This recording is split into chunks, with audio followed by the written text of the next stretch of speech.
But I get you're swinging the bat, but you're swinging it like with two people right now. So it's you and Senator Sanders. The reason I ask about the shift, whether or not you think it's important that he actually formally join the party in order to boost the party, is because one of the important things that joining the party would do would give you access to his very valuable email list. Hillary Clinton has turned over her email list to the DNC, but the party still does not have what it considers to be the crown jewel of the campaign, which is Bernie Sanders' list, those very valuable lists. Is Sanders going to turn over the list to you? Do you think he'll do that? And have you talked to him about it?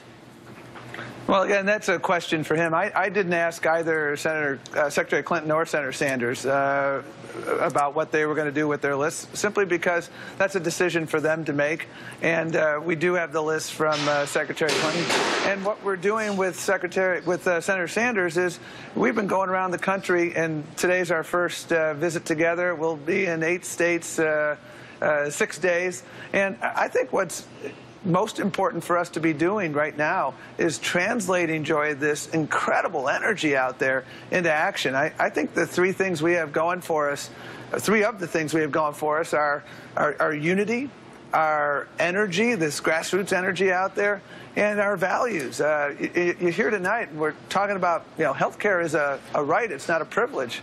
We're talking about how if you work a full-time job, you shouldn't have to live in poverty. Talking about the importance of affordable higher education. In the state of Maine, the Democrats have introduced a bill that mirrors the Republican platform. And so I think when we are doing this, I know there were a lot of folks here tonight who we're strong supporters and continue to be strong supporters of Senator Sanders.